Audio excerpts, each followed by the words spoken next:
Usah nangis lah, usah nangis. Kita ini kita mau iya santai aja. Intinya mau nanti buka ini. Buka apa? Iya santai dulu. Jangan buru-buru dibukanya. Kita santai dulu. Saya juga pulang juga ya. Insya Allah nanti saya kembali lagi. Doain aja. Iya, panjang umur ada rezeki. Pastilah kalau kita. Saya bukan apa-apa buru-buru pulang karena kan di sana tahu sendiri lah. Iya Pak.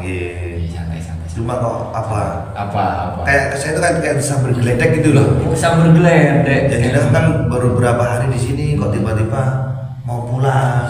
Ya, gitu loh. Kita doakan aja yang terbaik. Siap. Semoga silakan juga. Bismillahirrahmanirrahim. Assalamualaikum warahmatullahi wabarakatuh. Waalaikumsalam warahmatullahi. Selamat malam sahabat-sahabat Pak Rete dimanapun Anda berada. Semoga selalu senantiasa dilindungi oleh Allah Subhanahu wa Ta'ala. Amin, amin ya Rabbal Alamin. Baiklah sahabat-sahabat, di kesempatan malam hari ini saya mau mengucapkan beribu-ribu terima kasih kepada khususnya Kang Adin. Kang Adin ini adalah katakan anaknya Abah juga. Ini jawara-jawara dari Banten ya.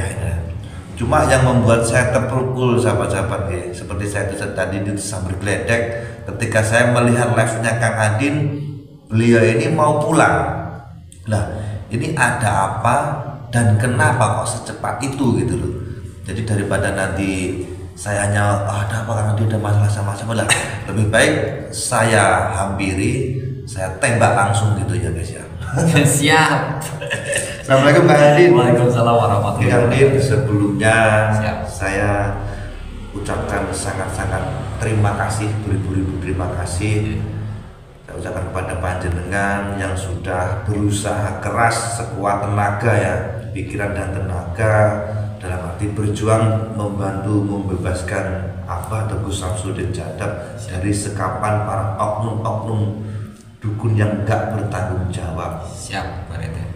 Itu ya kembali lagi ya Pak Rete ya, alhamdulillah saya juga mengucapkan ribu-ribu terima kasih kepada panjenengan dan untuk ya warga-warga di sekitaran sini. Saya alhamdulillah sudah diperlakukan dengan baik, disambut dengan baik, diterima dengan baik di sini ya. Saya mengucapkan terima kasih dan kapan-kapan Pak Rete juga main ke sana ya. Pasti Kapan main yakin kesana. pasti. Siap. Nah, kenapa saya mau pulang ya seperti ini Pak Rete? Saya insya Allah di sini tidak ada masalah apa-apa dan tidak ada apa-apa. Saya di sini kan yang pertama saya datang ke sini yang dimana ini panggilan batinnya saya yang dimana sudah dipanggil sama Abah untuk ya mungkin saya suruh silaturahmi. Yang pertama saya silaturahmi ke sini ke warga di sini, wabil khusus ya kepada Pak RT dan santri-santri Abah juga yang ada di pondok di sini. Alhamdulillah.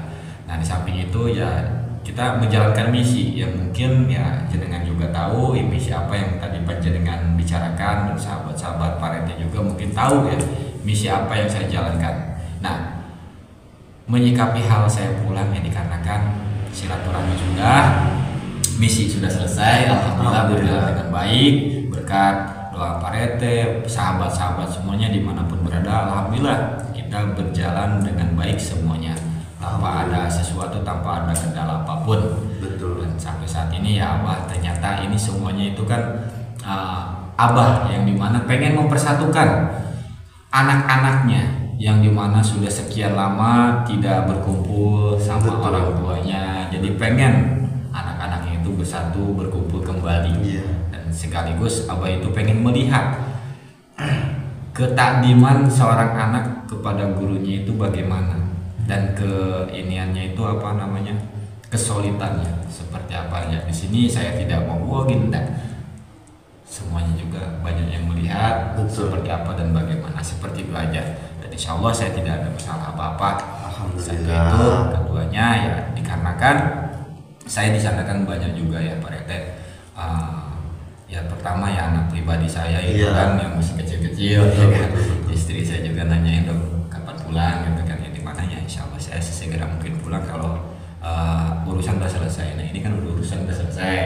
Nah di samping itu juga banyak anak-anak didik saya di sana itu yang menanyakan guru kapan pulang. Pulang seru. Karena saya kan juga mengikuti panjenengan juga sering melihat panjenengan juga.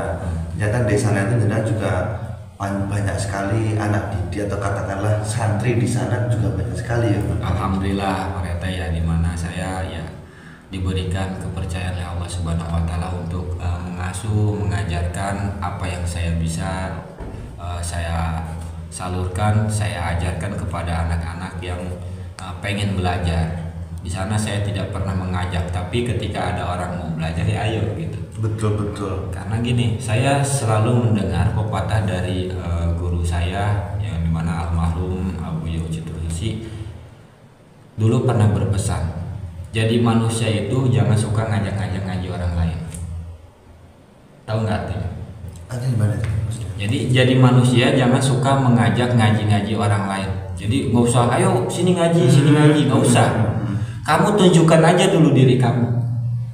Nanti ketika kamu sudah menunjukkan diri kamu dan kamu ini sebagai madu, nanti semut akan datang sendiri. Iya, betul. Jadi saya tuh mempunyai prinsip seperti itu ya. Saya terus tunjukkan bukan dalam arti tunjukkan sama enggak. Jadi saya memperbaiki diri saya dari yang sebelumnya saya perbaiki terus.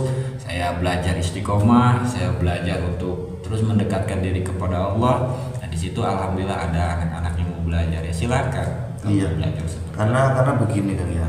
Ketika orang itu belum sadar terus belum ingin berubah, mau kita dorong, mau kita ajak, gimana cara pun kalau memang belum dari hatinya pribadi, pasti gak bakalan mau kan seperti itu ya. Nah itu seperti itu. Ya sekarang contohnya gini. Saya mengajak, ayo Pak RT ngaji, dan sedangkan saya nggak pernah ngaji. Ayo Pak RT sholat, sedangkan saya nggak pernah sholat. Nah, kayak gimana gitu kan? Kan seperti itu. Jadi tunjukkan aja diri kita. Betul. Jadi kita ngaji dulu. Ngaji itu bukan hanya ngaji Al-Quran, ngaji diri, ya kan? Tunjukkan dulu sholat kita. Sholat itu bukan hanya dalam arti yang 5 waktu, tapi sholat itu harus semuanya. Sholat dalam ucapan kita itu harus dijaga, karena kan sholat itu mencegah perbuatan keji dan mungkar. Nah, bagaimana kita terhindar dari perbuatan keji dan mungkar itu? Kita dulu. Jadi kita menghindari perbuatan keji diri kita, perbuatan mungkar diri kita, bukan perbuatan keji dan mungkar dari diri orang lain, diri kita dulu. Dari kita dulu. Maksudnya itu Pak RT. Kalau misalkan orang sholat itu bisa dilihat kok dari tingkah lakunya, dari kata-katanya. Kalau orang masih melakukan perbuatan keji dan mungkar, berarti itu orang belum sholat. Ini perkara sholat. Itu maksudnya. Itu baru sedikit itu. Kalau kita kupas lagi itu banyak tentang sholat. Jadi sholat itu bukan hanya kita sholat Allahu Akbar.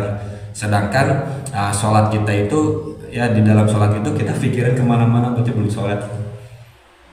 Coba sekarang saya mau tanya sama Pak RT. Pak RT kan sholat. Alhamdulillah. Nah, di dalam sholat Pak RT itu Pak RT ketika sholat niatnya apa? Untuk menyembah Allah kan? Betul. Nah, untuk menyembah Allah. Tapi ketika Pak RT sholat itu Pak RT ingat apa? Ini mohon maaf, suka ingat utang nggak? Ya terkadang namanya manusia ya. Berarti Pak RT ini bukan menyembah Allah, berarti Pak RT ini menyembah utang. Hati-hati. Masih memiliki Jadi, duniawi juga ya. Duniawi. Ya itu yang sulit. Jadi bagaimana ketika salat itu kita menghilangkan perkara dunia ini, fokus kepada Allah Subhanahu Wa Taala. Emang sulit. Contoh ini ya, ketika kita sholat, ketika saya sholat bunyi Allah Akbar, terus ada suara motor atau orang teriak atau apa makrubang, nanti ada apa ya tadi? Awal kan pasti kadang juga seperti itu kan. Saya kurang ngambil lagi ya. Belum, itu kan masih istilahnya belum fokus. Memang ya fokus itu memang susah, tapi susah, pelan-pelan dan bagaimana ketika kita mau salat itu ya lepas semua urusan perkara dunia. Mau ada apa los. Karena apa? Yang namanya dunia itu kan semua titipan. Betul.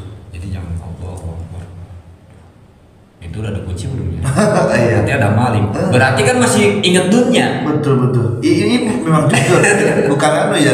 Saya di sini tidak masalah. Saya diucap saya tidak masalah. Memang saya pernah senang seperti itu. Iya, berarti kan masih perkara dunianya masih iya.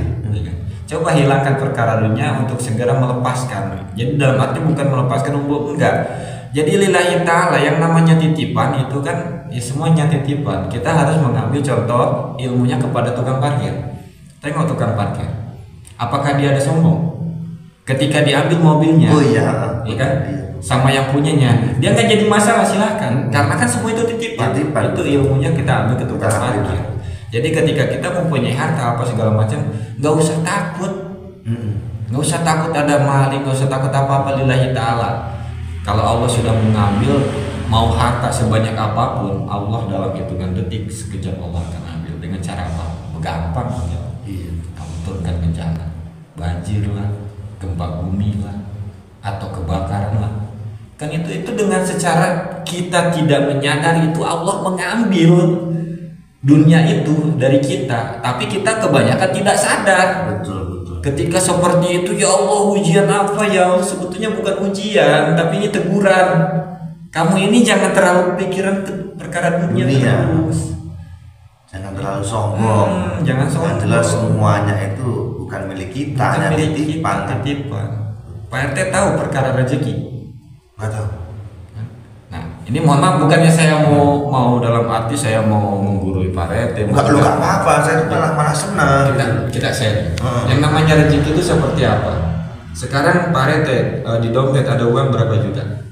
Enggak sampai juta-jutaan, ribu mungkin. Taruhlah kisarannya ada uang Pak RT, uang di ATM sekian puluh juta, uang di dompet ada 1 juta. Itu rezeki Pak RT bukan? Nah, kalau itu apa? Kalau setahu saya itu memang rezeki saya. Tetapi di dalam rezeki kita itu ada sebagian untuk orang lain. Nah, kalau menurut versi Pak RT, tapi menurut versi saya itu bukan rezeki. Walaupun itu udah ada di ATM Pak RT, walaupun itu udah ada di dompet Pak RT, itu bukan rezeki Pak RT. Karena apa? Pak RT apakah tahu dari sekarang ke depan dompet hilang? Pak RT apakah tahu dalam sekarang ATM Pak RT ada yang nge-hack, ada yang ngeblok? Kan gak ada yang tahu. Gak ada yang tahu. Yang namanya rezeki itu, nah seperti ini. Pak RT ngerokok. Oh iya. Ini kalau nggak diterima ya namanya rezeki, guys. Nah, kalau rezeki, saya bakar. Masya Allah. Nah, Pak RT isep, rasanya bagaimana? Mantap. Nah, ini yang namanya rezeki. Nah, coba ambil air minum. Saya ambil air minum ya Pak RT. Jadi malah ngerepotin ini. Nggak apa-apa Pak RT. Nah, Pak RT minum.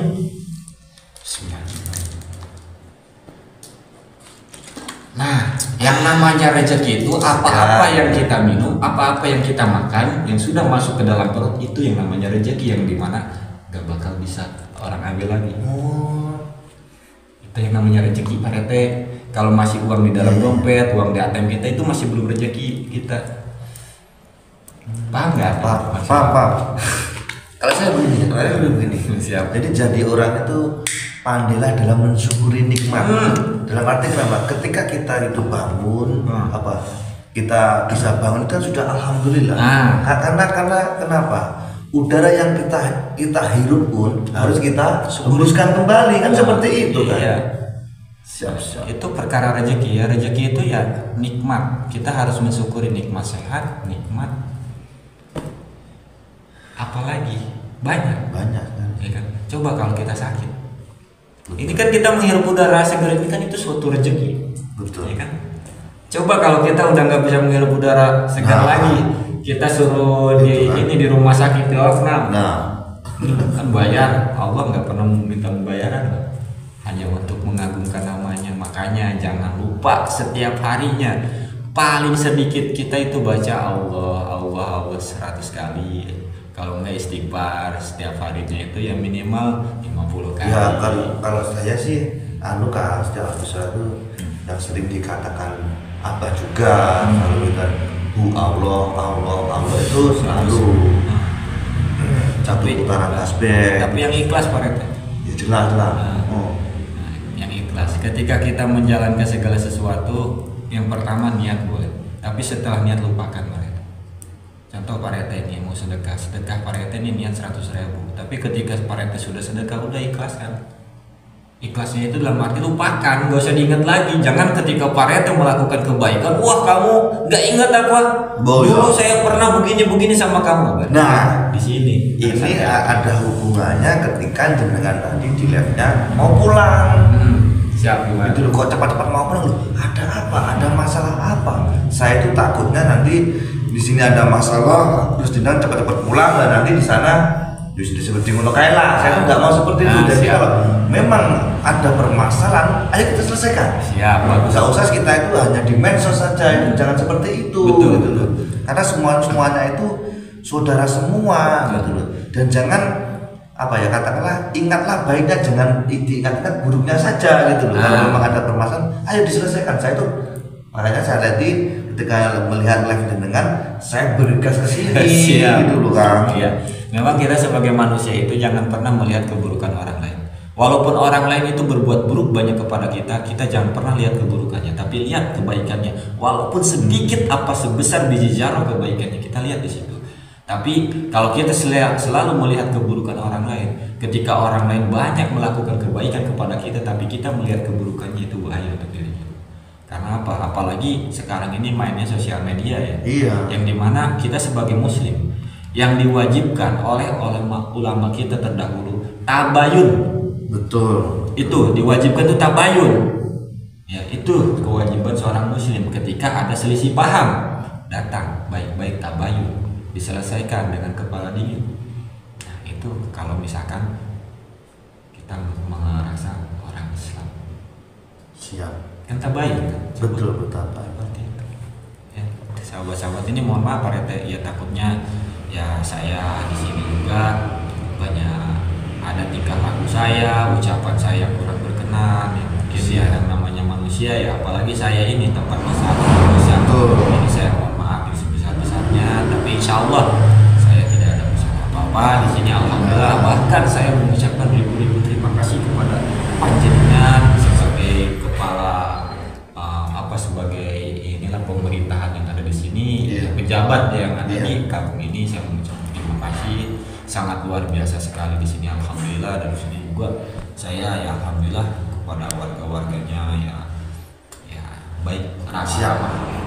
Saya juga sangat-sangat banyak berterima kasih lah kepada jenengan, sudah sowan ke sini, sudah berusaha membantu, pokoknya saya sangat berterima kasih. Dan saya juga titip salam kepada keluarga di sana, dan saya yakin suatu saat saya pasti katakanlah balas, dalam arti saya pasti dulan rono lah. Siap, insya Allah juga sama abah itu. Pintu selalu terbuka di sana 24 jam bagi siapapun. Jangankan orang niat silaturahmi, orang niat baik aja silahkan, saya persilahkan masuk. Jangankan orang, anjing sekalipun datang ketika anjingnya itu lapar, saya kasih makan. Iya, betul. Kan sebagai manusia kayak gitu kan. Iya. Apalagi kita sebagai manusia harus bisa memanusiakan manusia. Toh itu kan juga makhluknya Allah. Nah, itu seperti itu. Jangan mentang-mentang kita melihat seekor anjing kelaparan, kita malah anjing itu minta makan malah kita lempar. Nggak boleh. Kasih makan. Betul. Karena perkara ibadah itu nggak ada yang tahu, ibadah kita diterima atau enggaknya nggak ada yang tahu. Ya, itu perkara ibadah, nggak ada yang tahu, itu hanya Allah Subhanahu Wa Taala ya yang tahu. Jadi intinya kita ini bukan mencari siapa yang terbaik dan siapa yang paling baik, tapi bagaimana kita tetap terus melakukan kebaikan. Seperti di deskripsi channel saya, berbuat baik dan selalu berbuat baik. Nah itu seperti itu. Hidup itu bukan mencari siapa, wah ini saya yang terbaik, siapa yang saya yang paling, bukan. Tapi bagaimana kita tetap terus melakukan kebaikan, walau terkadang kebaikan kita ini sering disalahartikan. Betul. Walau kebaikan-kebaikan kita ini sering dilupakan, tapi kita tetap terus melakukan kebaikan. Orang yang baik itu bukan orang yang membalas kebaikan orang, tapi orang yang baik itu orang yang membalas ketika orang berbuat jahat kepada kita, kita balas dengan kebaikan. Itulah orang yang baik. Kalau saya begini, orang yang baik bukan yang tidak pernah melakukan kesalahan, tapi yang menyadari kesalahannya dan memperbaikinya. Waduh deh nih. Wah ini nanti di lirik dapur rekaman ini Pak Rete. Wah. Amin.